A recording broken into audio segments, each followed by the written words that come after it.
مکافات عمل میں کہ ایک شخص جس کا نام تھا عیسیٰ خان،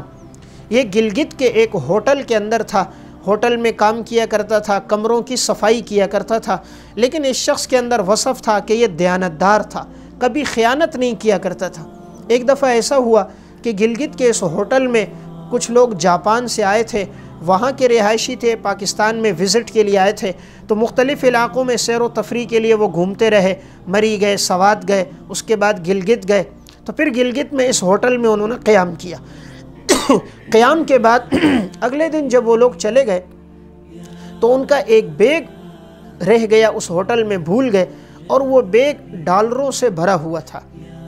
اب یہی عیسیٰ خان جب کمرے کی صفائی کے لیے آئے تو دیکھا وہ لوگ تو چلے گئے اور ایک بیگ پڑا ہوا ہے۔ جب بیگ کو کھولا تو وہ سارا بیگ 100 کے ڈالروں سے بھرا ہوا ہے، اور اس کی مالیت اس وقت 81 لاکھ روپے پاکستانی بنتی تھی، اتنی بڑی رقم تھی۔ لیکن یہ شخص دیانتدار تھا، اگر یہ چاہتا تو یہ بیگ لے جاتا اور اس رقم کو آگے تبدیل کر دیتا تو اتنا مالدار بن جاتا۔ حالانکہ مزدور تھا لیکن زندگی میں امانتداری کا وصف تھا۔ اس نے وہ بیگ لیا اور کاؤنٹر پہ لایا اور لا کر بتایا کہ یہ ان سے بیگ رہ گیا ہے،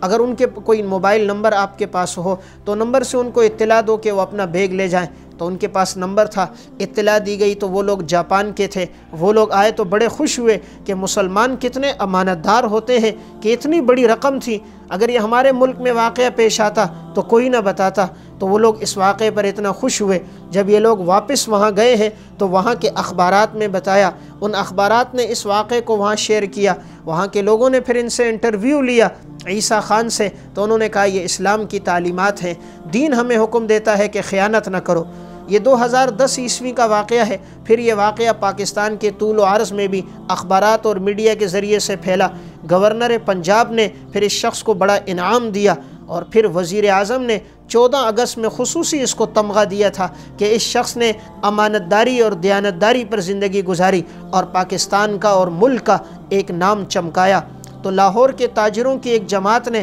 پھر ایک بہت بڑا پروگرام منعقد کیا اور عیسیٰ خان کو بلایا، اور بلا کر 10 لاکھ روپے کا چیک دیا اس کی دیانتداری پر۔ اور ہوٹل کے جو منتظم تھے انہوں نے کہا کہ اس وجہ سے ہمارے ہوٹل کو شہرت ملی، ایک نام اور عزت ملی، اس کے بعد اس کی اولاد کا جتنا خرچہ ہوگا، ان کی تعلیم کا جتنا ہوگا وہ ہم دیں گے۔ تو ہوٹل والوں نے اسے مکان بھی خرید کے دیا، تعلیم کے اخراجات بھی اپنے ذمے لیے، ملک میں بھی اللہ نے ان کو عزت دے دی، مختلف چینلوں نے ان کا انٹرویو لیا۔